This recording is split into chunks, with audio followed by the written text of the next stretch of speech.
Hello বন্ধুরা, good morning. কেমন আছো তোমরা সবাই? আশা করি তোমরা সবাই খুব ভালো আছো, আমরাও খুব ভালো আছি।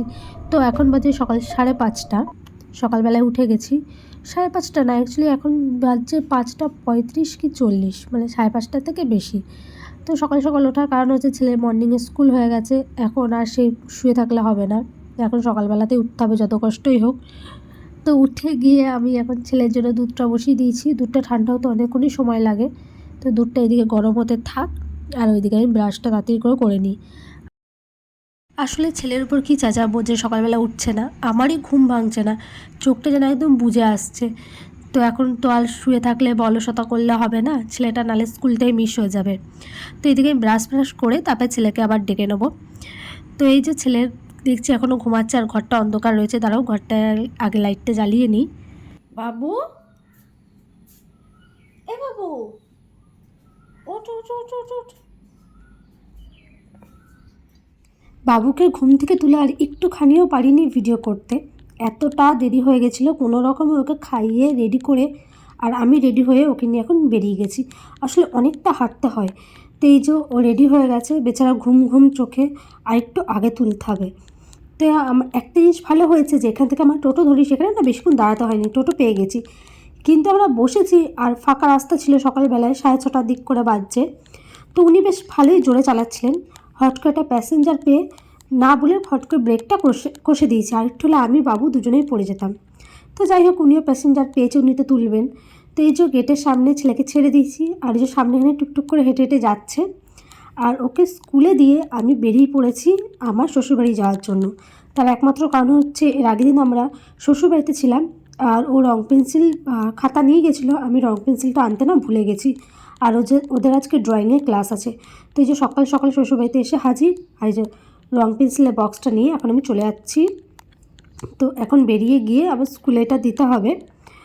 তো রাস্তাঘাট বেশ ফাঁকাই, আর আমি একটু তাড়াহুড়ো করেই হাঁটছি।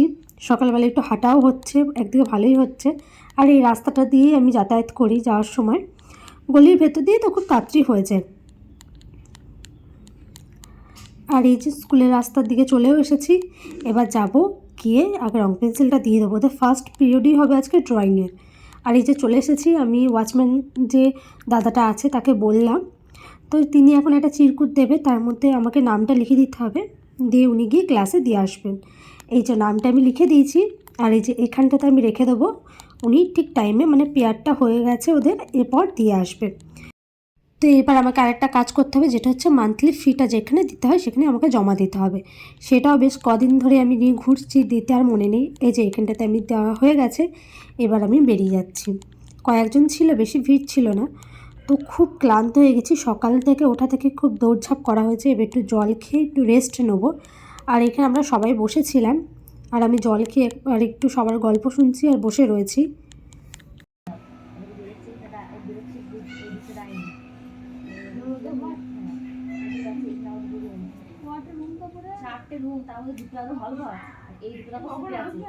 যেখানে আমরা বসেছিলাম সেখানে খানিকক্ষণ বসবার পর এবার সব গার্জিয়ানরা একটু হাঁটবো।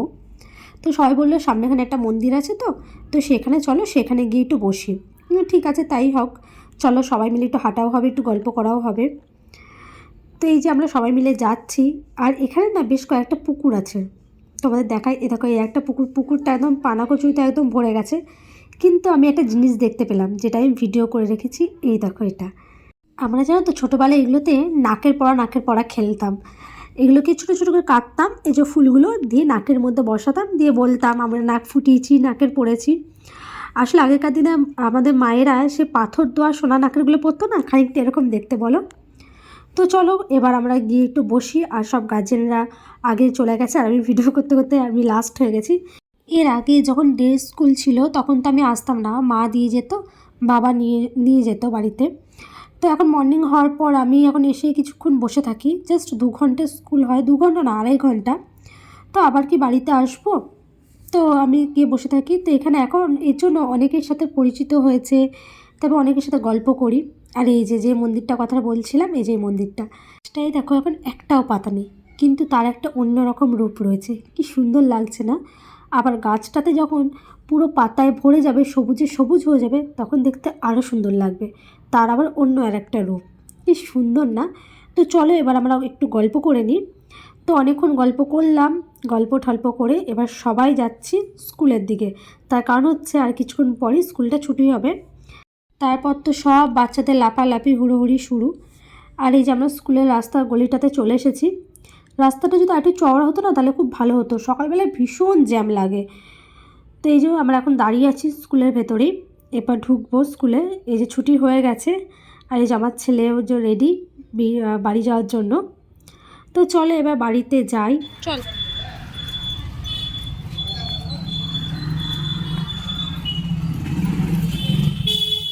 আর বাড়িতে আসতে না আসতে বদমাইশটা কাণ্ড দেখো, দেখেছো? বাড়িতে আসতে দেরি আছে, জামা প্যান্ট খুলে নোংরা ঘাটতেও দেরি নেই, এত বদমাইশ হয়েছে না কি বলবো। তো বন্ধুরা দেখতেই পেলে আমি বাড়ি চলে এলাম। তো বাড়ি আসবার পর ছেলে তো কোনো রকম জামা টামা চেঞ্জ করেও খেলতে চলে গেছে। এবার আমি একটুখানি বসবো, তারপরে খাবো, দিয়ে ছেলেকে খাবো। তার কারণ যে ছেলে টিফিনটা জাস্ট কিছুক্ষণ আগেই হয়, তো এখন ভাত খালেও তো খাবেই না, পুরোটাই নষ্ট করবে। তো আমি একটু পরে খাবো, খাওয়ার পরেও ছেলেকে খাওয়াবো। তো আজকে আর কালকে ঢুকতে দেবে 7টা পর্যন্ত, তারপরে 7:45 মধ্যে গেটটা বন্ধ হয়ে যাবে। তো খুব মানে যতই তাড়াতাড়ি করছি দেরি তো হয়েই যাচ্ছে। কালকে বোধহয় আরেকটু আগে উঠতে হবে না, কালকে টুবাই আসবে, মানে আমার হাজব্যান্ড আসবে, তো গাড়ি করে দিয়ে আসবে। আসলে এখান থেকে অনেকটা হেঁটে যেতে হয়, তারপরে টোটো পাই, তারপরে টোটো আবার গেটের সামনে দাঁড়ও করায় না, তো ওইখানে আবার অনেকটা হেঁটে যেতে হয়, তো এখানে টাইমটা চলে যায়। তো গাড়ি করে গেলে সেই টাইমটা মেকআপ হবে। সোমবার দিয়ে কী হবে আমি জানি না, গিয়ে ভয়ও লাগছে। তো আরেকটু আগে উঠতে হবে, আর কত আগেই বা উঠবো, মানে আমি নিজে উঠছি, কিন্তু সমস্যাটা হচ্ছে যে ছেলে তো ঘুমিয়েই থাকছে, ছেলে আর কিছুতে উঠতে চাইছে না।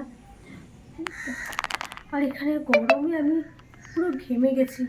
এবার ভাবছি আগে গাটা ধুয়ে নিই, কী করবো দেখি। আর ছেলের এই জামা কাপড় এইগুলো একটু জায়গায় রেখে দিই। আর তোমাদের দেখানো হয়নি, এরকম বাবা আবার জানলার জন্য পর্দাটা লাগিয়েছে। এর আগে রেড কালারের ছিল, আর এটা পিঙ্ক কালারের হয়েছে। ওই পর্দাগুলো না নষ্ট হয়ে গেছে, তার জন্য এগুলো আবার লাগিয়েছে। খুব ভালো হয়েছে, রাতেরবেলায় খালি জানলাটা খুলে দিয়ে পর্দাটা দিয়েই শোয়া যাবে।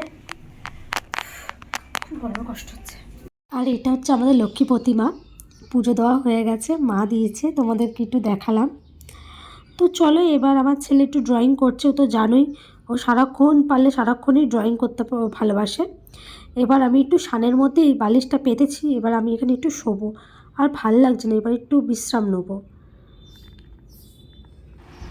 তো তখন তোমাদের আমি দেখালাম বালিশটা দিয়ে শুয়েছি, ঠান্ডা পেয়ে তো ঘুমিয়ে গেছি। তো 2টোর সময় মা আমাকে ডাকছে, ওঠ আজকে উঠবি, ওরা চানও করবি না নাকি? দিয়ে আমার তো তড়িঘড়ি করে উঠে কোনো রকম চানটা করলাম। এবার ছেলেটাকে খাওয়াবো, ছেলেটা ভাগ্যিস চানটা হয়েছিল। তো যে ও এখন বদমাইশি করে যাচ্ছে, সমানে খুব বদমাইশ, জানো না এরকম বলটা নিয়ে খেলছে। বাইরে বেরোতে বারণ করেছি, রোদের মধ্যে এত প্রখর রোদে কী করে বাইরে বেরোবে। দিয়ে সমান মাথাটা কি অবস্থা তোমার? খেলতে গিয়ে চলো ভাত খাই দি, চলো ভাতু খাবে, এবার একটু ভাতু খাবে। সবাইকে তো হাই করে দাও।